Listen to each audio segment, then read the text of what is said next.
Inclusive, contar uma história curiosa aqui, que talvez pouca gente saiba. A W Torre chegou, antes do acordo com o Palmeiras, chegou a fechar um acordo com o Corinthians para fazer o estádio novo do Corinthians ali próximo da Ponte João Dias, na Marginal Pinheiros. A W Torre chegou a comprar, adquirir a opção de compra de um terreno.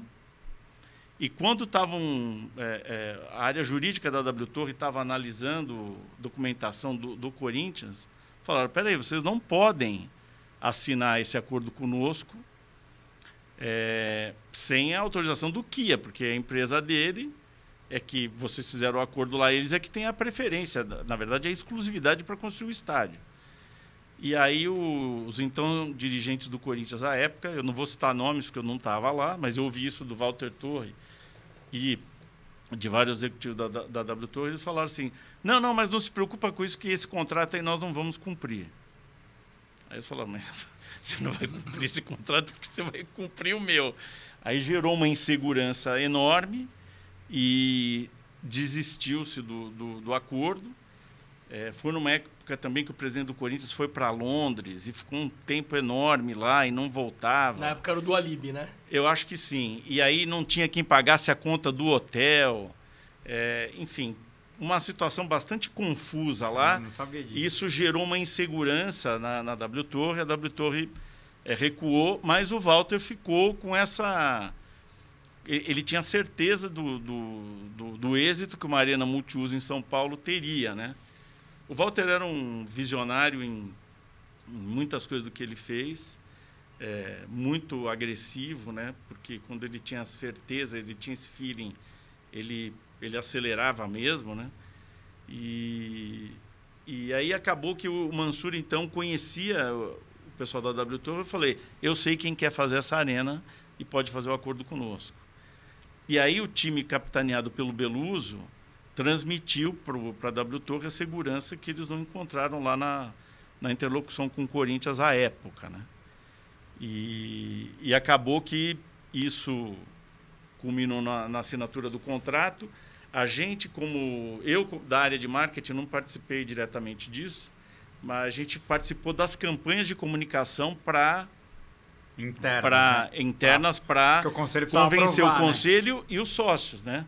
A Assembleia de Sócios foi para votação da Assembleia de Sócios, não foi a decisão só do conselho, porque você alienou uma propriedade imobiliária do clube. Então o estatuto demandava, e até para dar segurança jurídica para a W Torre também, olha, tá tudo certo aqui, né? Então a gente participou muito. E aí, no dia da assinatura do contrato, eu falei para o Beluso, posso ir lá ver? Porque é um momento histórico isso, né?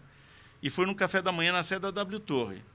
Aí, chegando lá, eu encontrei o Paulo Remy, que era sócio do Walter, e que foi meu cliente na época das Americanas, na Talent. Ele falou, ô, Rogério, eu ia ligar para alguém lá na Talent, porque eu estou querendo contratar a Talent, a gente vai fazer uma campanha institucional. Falei, pô, via assinatura ainda ganhei um cliente? Vamos lá, Paulo. Eu sempre me dei muito bem com o Paulo, né?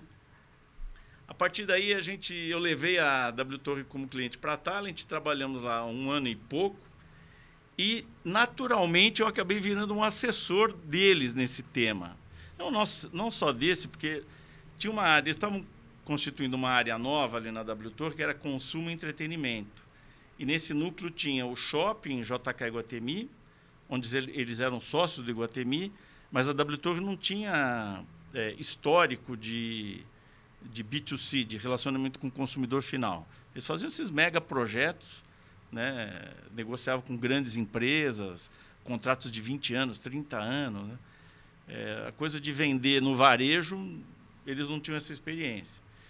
E o teatro que precisava ser feito, eles também não tinham ideia do que ia ser feito naquele teatro, mas o teatro era importante para viabilizar uma área a mais locável no shopping, de acordo com uma legislação que tem na cidade de São Paulo, né? E eles me convidaram, depois desse 1 ano de consultoria informal aí através da agência, o Paulo e o Walter me convidaram para ir para lá. E num primeiro momento eu falei, vocês estão loucos, eu vou sair de uma agência de publicidade trabalhando numa construtora. E outra, eu não entendo nada de estádio, nem de shopping e nem de teatro. Você era diretor de marketing do Palmeiras ainda? Não, eu já tinha saído. Eles falaram, não, mas você esteve lá dentro do Palmeiras. Eu falei, mas aquilo é uma outra coisa. Não, mas você fez o setor Visa. Não, tá bom, fizemos o setor Visa. Foi uma espécie de laboratório. Mas daí a falar que, pô, tá aqui, faz uma arena aí, eu não sei. E aí, uma coisa muito interessante que tem na cultura da W Torre é o seguinte, o Walter Paulo falou assim, você não sabe, nós também não sabemos, mas você entendeu o que a gente quer fazer. Porque eles tinham alguns outros consultores que eles contrataram e os caras davam uns aconselhamentos em direção assim bem errada, sabe? Uma delas era que eles deviam registrar a marca Arena Palestra. Eu falei, peraí, se vocês registrarem isso, vocês abriram mão de vender o naming rights, porque né, vai vender o naming rights do Maracanã, por exemplo. É uma coisa desafiadora, né? Porque você tem uma marca ali de décadas estabelecida. Agora vai virar Maracanã, Allianz. A chance disso não dar certo. Mesmo, né? O Morumbi colou, mas foi algo muito ali peculiar, né? Em relação ao Morumbi, que virou Morumbis.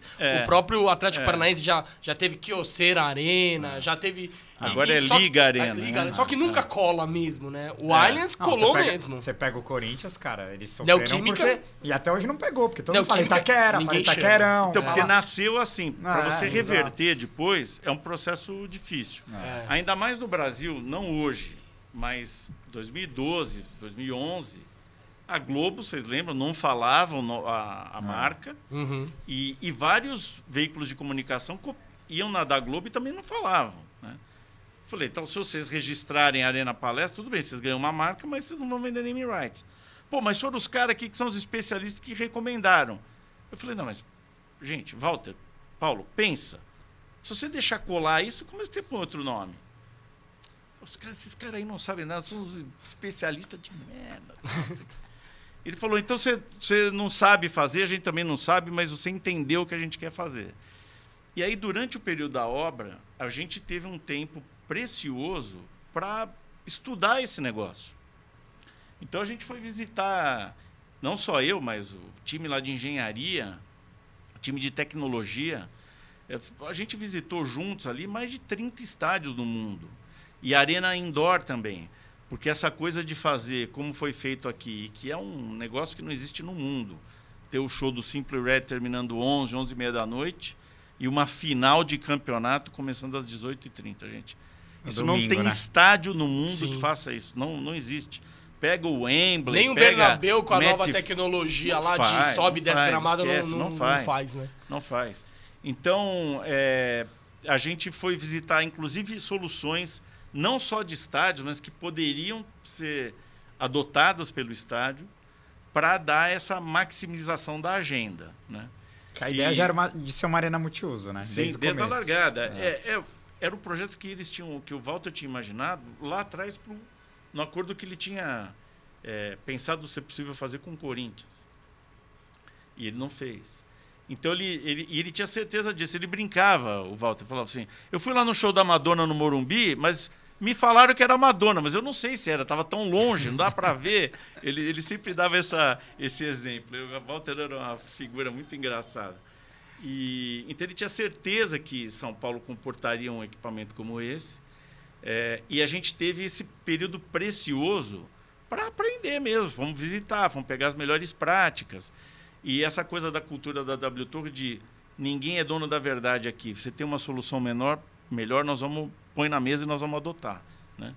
Então, para dar um exemplo para vocês que parece meio doido, mas que funciona muito. O Allianz tem uma solução que são umas varas retráteis no teto ali do Gol Norte, que elas ficam penduradas lá em cima quando você não tem evento, então não atrapalha nada o show. Mas quando você tem uma montagem de show, você desce aquelas varas, aquilo lá é um material pré-pronto para a montagem do palco, que é uma solução que é utilizada em teatro, onde você tem as varas cênicas penduradas lá e desce o cenário 1, depois sobe, desce o cenário 2. A gente usou esse mesmo princípio de teatro para o Allianz. Isso também era inédito quando a gente fez em um estádio. Porque estádio faz um show, o Wembley faz um show, 2, dali um mês faz outro, entendeu? Não tem essa... E aí, curtiu a resenha? Então, pra ver o episódio completo, é só clicar aqui no link da descrição. Valeu, avante palestra e Seguros Porco!